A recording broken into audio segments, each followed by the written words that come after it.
How to sort a string array. जी हाँ दोस्तों, क्वेरीज एंड डिमांड्स के 5th एपिसोड में हम लोग इसी टॉपिक पे डिस्कस करेंगे कि एक स्ट्रिंग एरे को हम लोग कैसे सॉर्ट कर सकते हैं।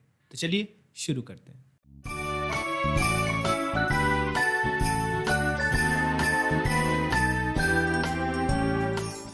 Hello everyone, welcome to Programming Perception. I'm Amit Kumar and this is the 5th episode of Queries and Demands. And जैसा कि पिछला डिमांड आया था एक प्रोग्राम के लिए, एंड ये आई गेस आकाश ही नाम है। आकाश ने ऑलमोस्ट 4 दिन पहले क्वेश्चन पूछा था कि सर आप 10 नेम्स एक एरे में एक्सेप्ट करें एंड उनको अल्फ़ाबेटिकल ऑर्डर में या लेक्सिकोग्राफिकल ऑर्डर में आप सॉर्ट कीजिए एंड फिर सॉर्टेड लिस्ट को प्रिंट कीजिए। एक और चीज़ उन्होंने बोली है कि आप सिंगल वर्ड्स ही लीजिएगा और सारे कैपिटल्स में हो लाइक दिस। तो हम लोगों को स्ट्रिंग टाइप एरे को सॉर्ट करना है एंड इसके लिए बेसिकली कंपेयर टू मेथड का इस्तेमाल किया जाता है। मैंने आप लोगों को compare to method string class बताते वक्त बताया था। अगर आपने वो वीडियो अब तक नहीं देखा है तो टॉप राइट कॉर्नर पे क्लिक कीजिए और उस वीडियो को पहले देखिए।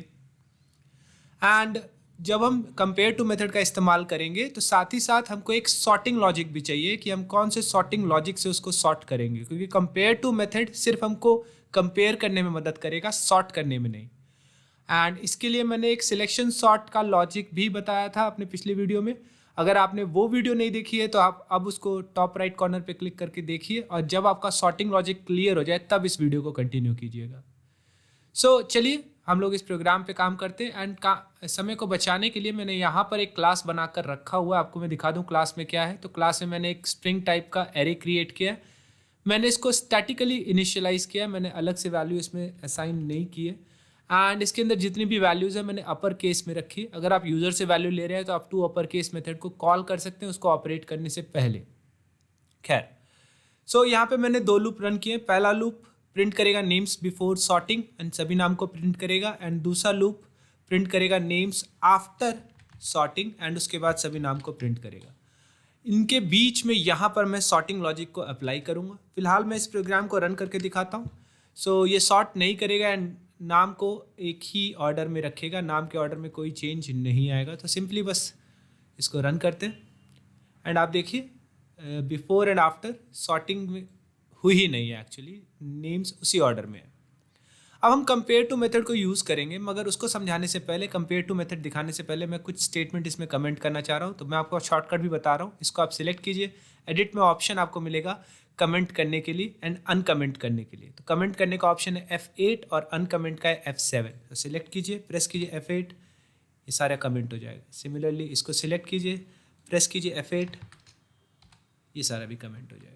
एंड यहाँ पर मैं आपको कंपेयर टू मेथड दिखा रहा हूँ। कंपेयर टू मेथड का लॉजिक समझाने के लिए मैं यहाँ पे 2 स्ट्रिंग ले रहा हूँ और दोनों में बेसिकली मैं एक एक कैरेक्टर ही डालूंगा, बट क्योंकि ये स्ट्रिंग है।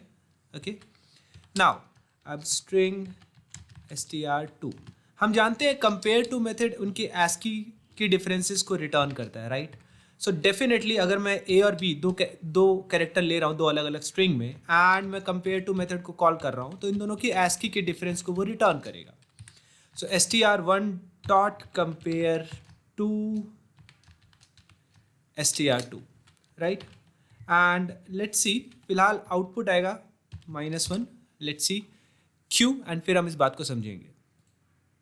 Okay, so you can see -1। अब अगर मैं यहाँ पे str2 dot compare to str1 करता तो रिजल्ट आता 1। तो एक्चुअली क्यों, क्योंकि A अल्फ़ाबेट का ASCII कोड है 65 एंड B का है 66 and definitely 65 - 66 will always give U A negative number. यानी कि अगर हम 2 स्ट्रिंग को कंपेयर कर रहे हैं, एक स्ट्रिंग जिसने मेथड को कॉल किया और एक स्ट्रिंग जिसको हम पास कर रहे हैं। मेथड को कॉल करने वाले स्ट्रिंग के पास जो कैरेक्टर है, अगर अल्फ़ाबेटिकली वो मेथड में पास हुए स्ट्रिंग के कैरेक्टर से पहले आता है तो रिजल्ट आएगा नेगेटिव, ऑब्वियसली, क्योंकि पहले वाले कैरेक्टर्स का ASCII कोड कम होगा बाद वाले कैरेक्टर से। एंड इसका उल्टा होता है, यानी कंपेयर टू मेथड अगर पॉजिटिव रिटर्न करता है डेफिनेटली वो करेक्ट ऑर्डर में नहीं है, राइट। पॉजिटिव रिटर्न करने का मतलब ही है कि पहले बड़े कैरेक्टर्स आए एंड बाद में छोटे कैरेक्टर्स आए। बड़े कैरेक्टर्स का मतलब है अल्फ़ाबेटिकली जो बाद में आते हैं वो कैरेक्टर पहले आ गए हैं। फॉर एग्जाम्पल अगर हम D को कंपेयर करते हैं A से, डेफिनेटली रिजल्ट पॉजिटिव आएगा, और A को कंपेयर करते हैं D से तो रिजल्ट नेगेटिव आएगा। सो यही बेसिक लॉजिक है सॉर्टिंग के पीछे। हम कंपेयर टू मेथड का इस्तेमाल करेंगे एंड अभी इसको यूज़ करूँगा तब आपको ये ज़्यादा क्लियर हो जाएगा। फिलहाल मैं इसको यहाँ पर पेस्ट आउट कर दे रहा हूँ एंड इसको कमेंट भी कर दे रहा हूँ क्योंकि इसका प्रोग्राम में कोई ज़रूरत नहीं है। तो इतने पार्ट को मैं कमेंट आउट करता हूँ एंड अब जो हमने पहले से लिख करके रेडी रखा था उस पार्ट पे काम करते हैं। तो इनको अब अनकमेंट करते हैं। अनकमेंट के लिए F7 है, तो मैं इसको सिलेक्ट करता हूँ एंड F7 प्रेस करता हूँ। ओके, सो हमारे पास स्ट्रिंग है, हमने उसको प्रिंट कर दिया। यहाँ पर हमको सॉर्टिंग लॉजिक लगानी है एंड आप यहाँ पर सिलेक्शन सॉर्ट या अगर आपको कोई और सॉर्टिंग टेक्निक पता है तो उसको आप अप्लाई कर सकते हैं।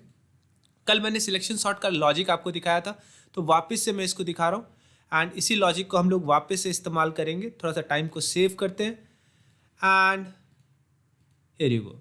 यहाँ पे मैंने सिलेक्शन सॉर्ट का लॉजिक लगाया, मगर कुछ चीज़ें यहाँ पर पिछले प्रोग्राम से अलग है। पहली चीज़ क्या अलग है कि हम लोग इंटीजर को साथ काम नहीं कर रहे हैं, हम लोग स्ट्रिंग के साथ काम कर रहे हैं और स्ट्रिंग को ऐसे कंपेयर नहीं किया जा सकता। दूसरा लॉजिक जो अलग है वो ये है कि हम टेम्परेरी वेरिएबल्स भी इंटीजर टाइप ले रहे हैं वैल्यू को होल्ड करने के लिए, ये भी हम नहीं कर सकते। तो इन दोनों चीज़ों को हम रिजॉल्व करते हैं। सबसे पहले तो एरे के नाम को चेंज करते हैं एंड ओके सो अगर वापस हम अपने प्रोग्राम को देखें तो हमने स्ट्रिंग को रिप्लेस कर दिया है। यहाँ पर इंडेक्स हम होल्ड करें, इंटीजर बिल्कुल सही है, उसके लिए कोई प्रॉब्लम नहीं है। वैल्यू जब हम होल्ड करें तो ये वैल्यू स्ट्रिंग टाइप वैल्यू होनी चाहिए क्योंकि नेम स्ट्रिंग है और अगर हम उसके किसी स्पेसिफिक इंडेक्स की वैल्यू को उठा रहे हैं तो वो भी हमको एक स्ट्रिंग रिटर्न करेगा। सो टी वैल्यू मैं यहाँ बना ले रहा हूँ स्ट्रिंग। ओके, यहाँ पर कंपेयरिंग कंडीशन क्या होगी? कंपेयरिंग कंडीशन समझने के लिए टी वैल्यू हमारी सिलेक्टेड वैल्यू है एंड जो जेथ इंडेक्स की वैल्यू आएगी ये हमारी कमिंग वैल्यू है, राइट। सो आप जो ये नेम्स जेथ इंडेक्स की बात कर रहे हैं ये आने वाली वैल्यू है एंड टी वैल्यू आपकी ऑलरेडी एग्जिस्टिंग वैल्यू है। तो यहाँ पे आपको ये ध्यान देना है कि आप चेंज कब करना चाहते हैं। तो बहुत सिंपल सी बात है, अगर T value dot T value dot compare to and इसमें हम पास करेंगे नेम्स का जेथ इंडेक्स। अगर इसका रिजल्ट ग्रेटर देन 0 है यानी पॉजिटिव है तो डेफिनेटली बड़ा कैरेक्टर यानी बाद वाले कैरेक्टर्स टी वैल्यू में मौजूद है।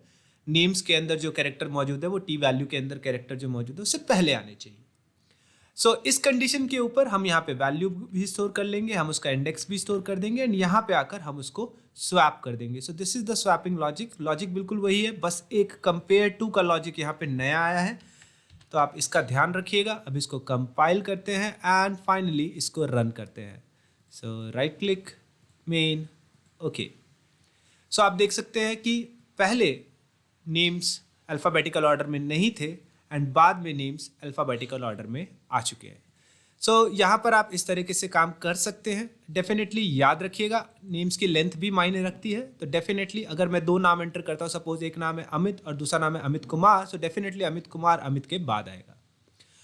एक और बात, अगर स्ट्रिंग पहले से अपर केस में नहीं है, आपके पास मिक्स्ड केस में है, सो आप डेफिनेटली कंपेयर टू की जगह compare to ignore case method को यूज़ कर सकते हैं। सो हमारे प्रोग्राम में बस इतना ही। ये प्रोग्राम एज इट इज़ काम कर रहा है एंड आई होप अब आप सॉर्ट कर सकते हैं एक कलेक्शन ऑफ स्ट्रिंग को या एक एरे ऑफ स्ट्रिंग को। सो आज के ट्यूटोरियल में बस इतना ही। जल्दी मुलाकात होगी आपसे अगले ट्यूटोरियल में, तब तक के लिए thank you and happy programming.